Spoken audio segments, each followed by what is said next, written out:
Welcome, friends. This is rough. I've been seeing this a lot when it comes to your guys' rosters, and I just want to bring it up in a full video. Um, Meta fleets, so the Executor, the Leviathan, and the Profundity are amazing fleets. They really are. They're called meta fleets for a reason. But please, for the love of all those holy, do not sleep on your off meta fleets. Make sure that especially you're getting these guys done. This is the most common one I see missing out of a fleet. You'll be missing your Imperial TIE Bomber. You'll be missing your Rebel Y-Wing. You'll be missing your BTL Y-Wing. You'll be missing, your Echelon. You'll be missing your Hyena Bomber. This is the one that I keep seeing in people's accounts, is they're missing their tanks. But regardless of it, finish your fleet. If you have an Empire fleet, get yourself a Palpmobile, get yourself a TDC, get yourself a TIE Interceptor, finish off your fleet. Galactic Republic, finish off this fleet, especially because as much as people don't acknowledge it, even without Marauder, you can take down Executor with the Galactic Republic. This is such an amazing fleet. Another one is finishing your Marauder. And obviously, if you're finishing your Marauder, you need Hunter at, I think it's gear 10, to be able to get the piece that you need, which is the 7th one. Nope, it's gear 11. So yeah, you need Hunter at gear 11. The rest of them can be like gear 7, whatever, but you need Hunter at gear 11 for that. But yeah, so finish your fleets, guys, especially your off-meta counters.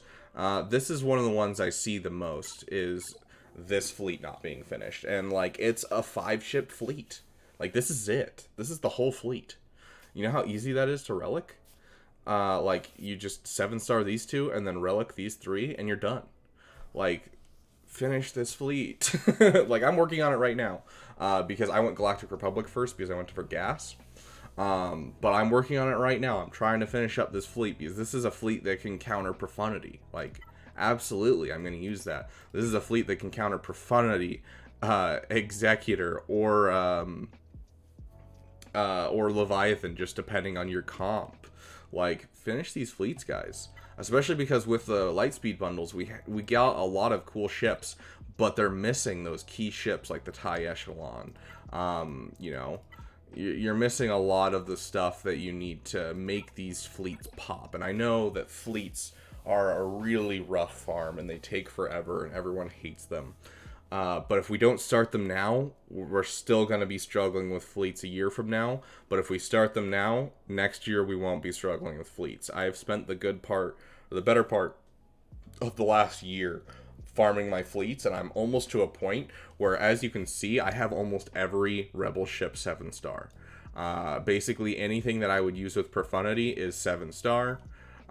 We can head over to Empire, and you can see here I'm getting close on Gauntlet Starfighter, and almost everything is 7-star. We head to Galactic Republic, and the same thing, I have everything 7-star, and so I'm getting to a point where all I need are basically Galactic Chases when new ships come out, and otherwise, I don't have to farm fleets for the rest of the game. The only one I really gotta farm still is, the Sith Empire, and, that's it. And so that's awesome for me, because it means that I have all my off-meta counters ready, when I have my ships done. And then on top of that, I will be ready for, my Profundity, which I'm going to be farming here pretty soon. So don't sleep on your ships. Make sure you're getting your tanks. But this is something that I see a lot, is people sleeping on ships. And the best way to get from early game to mid game, and from mid game to late game, is to increase the number of fleets you have, or just increase the viability of your current fleets. 100% the difference between an early to mid game and a mid game to late game. And one of the best parts about fleets is the fact that there's no datacrons. And so fleets will always turn out the same way. Yes, there's some RNG involved, but it's never I have to deal with a 400% dodge chance datacron.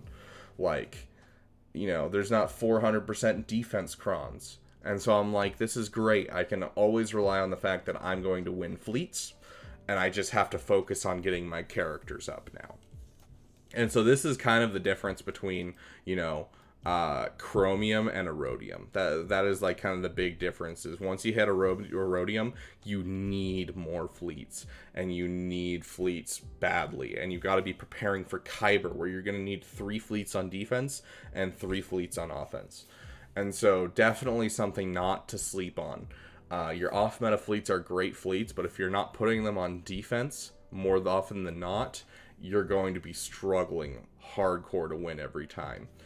Those things are some of the best things to get because, you know, like you, other people are sleeping on fleets.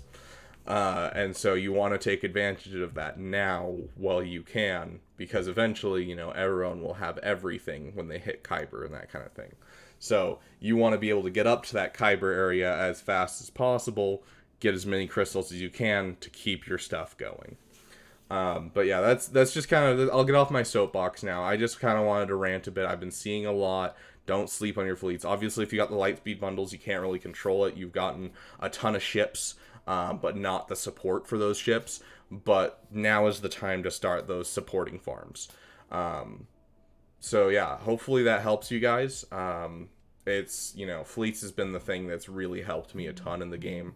And fleet counters can be rough, but if you have enough ships, there's always a counter for basically any fleet.